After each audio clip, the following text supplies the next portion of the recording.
And one thing we've always struggled with as a denomination are so-called Christian values. Because for the most part, they're neither Christian nor values. Most of them are traditional male values. Because men know how the world should properly be run, and they always have. Problem is, reality has really never reflected that. So in our reality, those male values that are called Christian values are really neither. General Synod, once again, picks up the issue of women's rights. And they've done that ever since we ordained the first female pastor in the 1800s. But they're picking up the things that our society has been struggling over for the last 2 decades, and that is reproductive rights and that is equal pay. Because for some reason, men tend to think that they know better. That they know better what needs to be going on in a woman's body, that they need to be in charge of the money, that they know how things should properly be run. So this week, General Synod has before itself a resolution resisting actions seeking to undermine the status of women in society. The problem is that somehow society always wants to tell women what to do and how to be. It does that with many other groups too.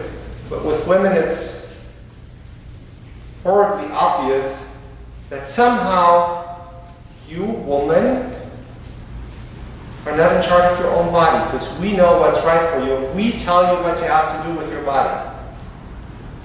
And you, woman, you will do the same job as a guy, but you won't get paid as he does. Somehow society still accepts what the resolution calls an inferior-superior relationship. Somehow the guy is in charge, he's the boss. Well, the United Church of Christ has always fought that. And they've always done that by looking at the Bible and just opening it in the very first chapter, which says that men and women are created in God's image. Male and female, He created them, is what it says. There's an equal sign between them. Male and female, He created them.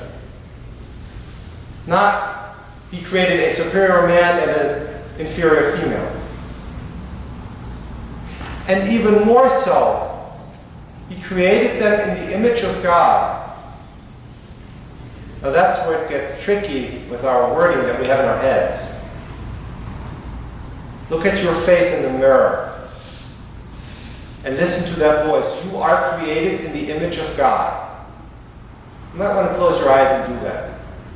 Imagine yourself in front of your mirror, looking in your own face, and say to yourself, you are created in the image of God.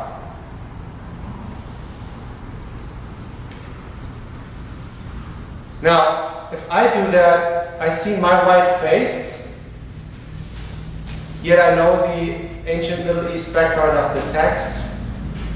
A white male face couldn't have been part of that. If you happen to be a woman, you saw a female face in your mirror.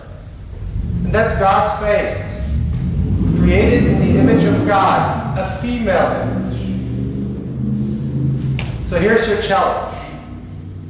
For the rest of the year, we're halfway through, right? For the rest of the year, quit calling God a guy. For the rest of the year, I challenge you to refer to God as a mother instead of a father, and as her instead of him.